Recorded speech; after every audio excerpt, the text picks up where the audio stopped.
For 75 years, the Mercedes E-Class has epitomized mid-size luxury, seamlessly blending tradition and modernity.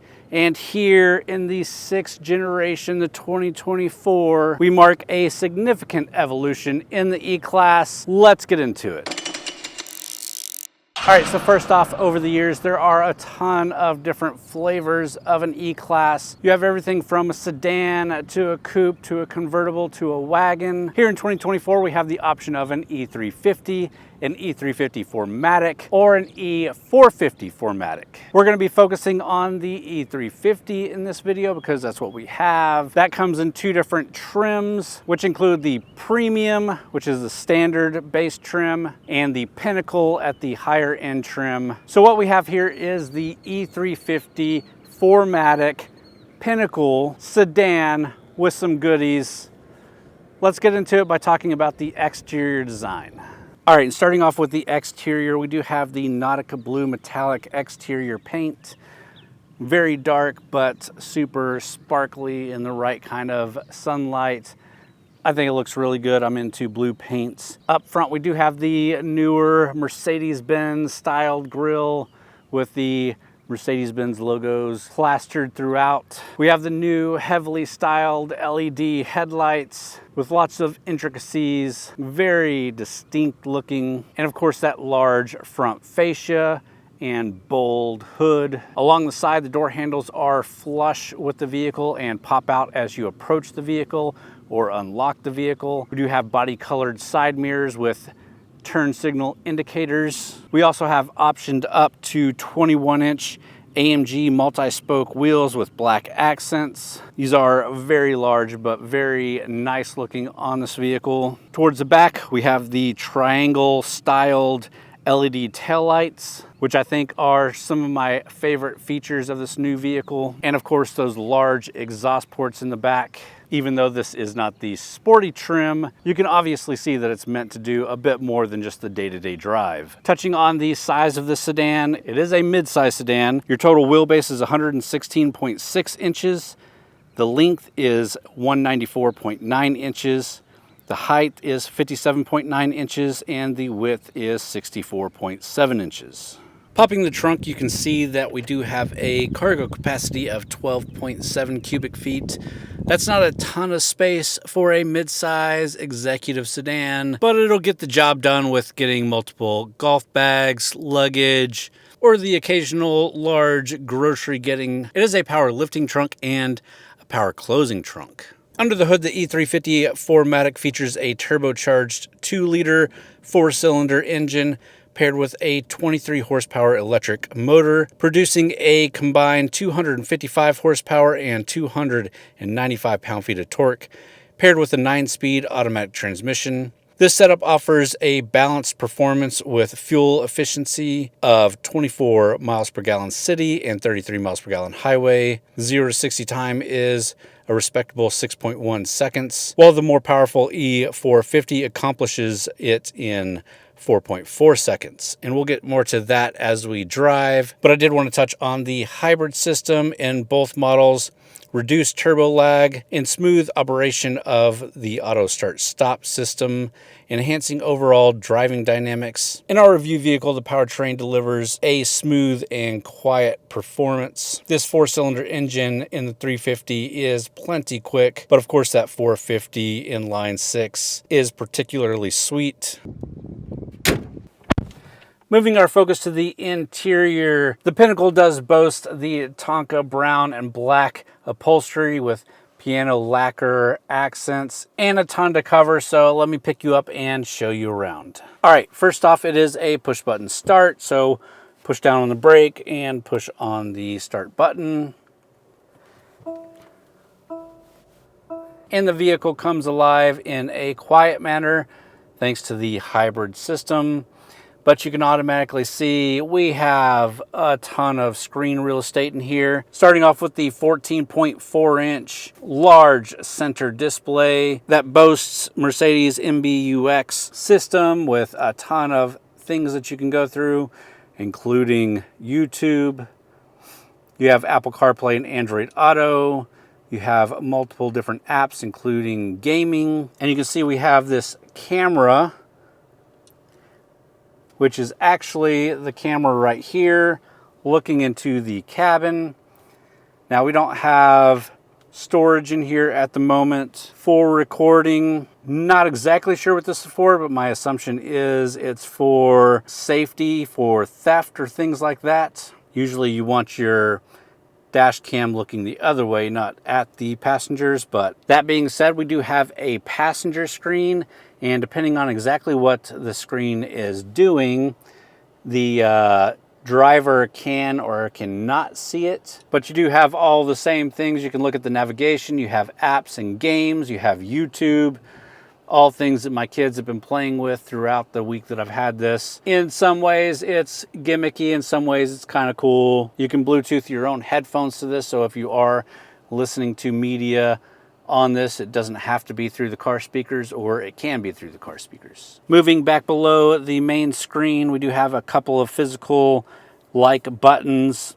It's a whole bar here. So you have your dynamic driving modes, and you kind of click the whole bar to the side here, or click it in the center here. And you can see clicking that scrolls through our driving modes, including eco mode, comfort mode, sport mode, or an individual mode. We'll leave it in eco right now. We also have a quick button for our cameras. We do have a full 360 camera system that can be scrolled through. You can choose individual cameras, and the cameras are very dynamic. So if you're driving and they automatically turn on, or if you turn them on as you're approaching things, it will switch the camera to what it thinks that you need to see the most. So if you're getting close to something in the front, it will put the top-down front view for you.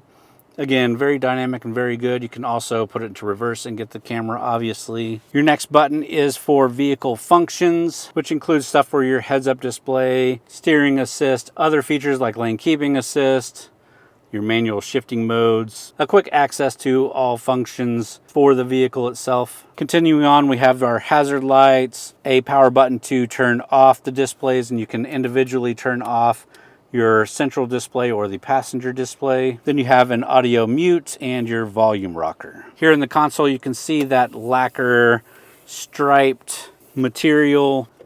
You can have this completely closed and flush, or obviously open for your cup holders here. You have a charger for the key. You have two USB Type-C charging ports down here. We do have a wireless phone charger. So you can throw your phone down there and it will start wirelessly charging. Our console is nice and padded. Quick open, opens from the middle. Decent depth, another USB Type-C charger. Moving on to the steering wheel, it is a nice big steering wheel, completely round, no flat bottom, no flat top. You do have touch capacitive buttons on the steering wheel to handle all your audio controls, your cruise control settings, the settings for your screens. We do have paddle shifters for manually shifting. Your actual gear shifter is a stock on the steering wheel. Pushing up, we'll put it into reverse. Again, displaying your backup camera and 360 camera. Pushing in puts it into park. Down goes into drive. Pretty standard for Mercedes, but different from a lot of other vehicles. Looking back at our power button again, start stop button. You can also stop the automatic start stop feature of the engine with a button right there. And then our driver information display here, which again can be toggled through. You can choose different looks, including a sport, full navigation, an assist, and service. And then up here is for your head-up display, where you can choose different things. And of course, it is a really nice, bright, easy to read head-up display. Hard to show on camera, but very useful. Your lighting settings are to the left of the steering wheel. We do have heated and cold seats, memory seats. All your seating adjustments are here on the door. You can kind of see the interior lighting here. I'll show you a clip of it at night where you can get really wild with the lighting settings. We also have a full panoramic sunroof. You have a bar in the middle, and the shade goes into the bar on both sides, but there is a glass panel here over the rear seats. It's a bit too hot and sunny for that here in Texas though. Speaking of the rear seats, they are a really good size. This is a mid-size sedan, but you get plenty of room back there. We did have the kids back there. They had no issues. Yeah, there's just a ton of technology, a ton of features, a ton of luxury in here. If I missed anything or you have any other questions, leave them down in the comments and I'll try to address it after the fact, but it's time to get this thing out on the road. So this E350 4MATIC sedan delivers a driving experience that perfectly balances performance, comfort, and sophistication. That turbocharged 2-liter engine under the hood paired with the 23 horsepower electric motor, giving us that 255 horsepower and 295 pound-feet of torque, and made it to the 9-speed automatic transmission, all provides really great performance. The mild hybrid system, a new addition for this model year, plays a crucial role in enhancing the driving dynamics. By integrating an electric motor, the system reduces turbo lag and offers more responsive throttle, ensuring that power delivery is both immediate and smooth. The hybrid setup also improves the operation of the auto start stop system, making transitions impeccable and enhancing fuel economy. With this vehicle, Mercedes focuses on delivering a refined ride. The standard steel spring suspension provides a comfort and composed ride, absorbing road imperfections with ease. For those seeking an even higher level of comfort and adaptability, the optional adjustable air suspension offers impeccable ride quality. But our suspension setup here, coupled with the vehicle's well-tuned chassis, ensures precise handling and stability, making the E350 4MATIC equally adept at tackling tight corners and long highway stretches. Adding to the vehicle's agility is the available rear wheel steering system, a new feature for 2024. This system significantly enhances maneuverability, particularly in tight urban environments, by allowing the rear wheels to turn in opposite directions from the front wheels at low speeds. At higher speeds, the rear wheels will turn in the same direction as the front wheels, improving stability and lane changing agility.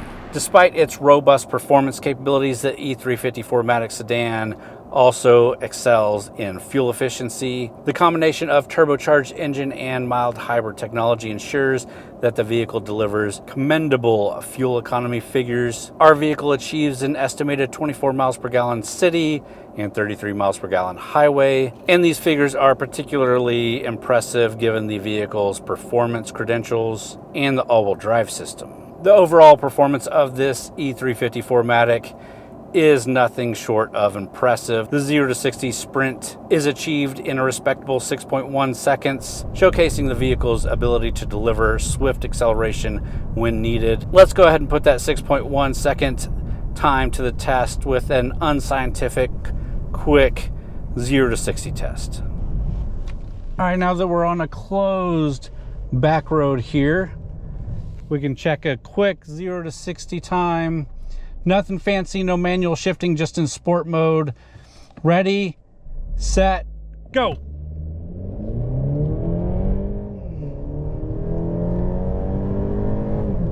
$60.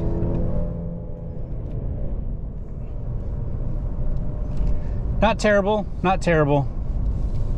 And what you won't see from that number is the seamless integration of the electronic motor, not only boosting power, but also ensuring that the driving experience is smooth and refined, characteristics of a Mercedes branded vehicle. In terms of handling, the E350 4MATIC excels with its balanced chassis and advanced suspension system. All in all, it offers a well-rounded driving experience that marries performance, fuel efficiency, and luxury. And those aren't just marketing terms. I think that's really truly the sell of this vehicle. It's definitely both engaging and efficient, which solidifies the E-Class's position as a leader in the mid-range luxury sedan market.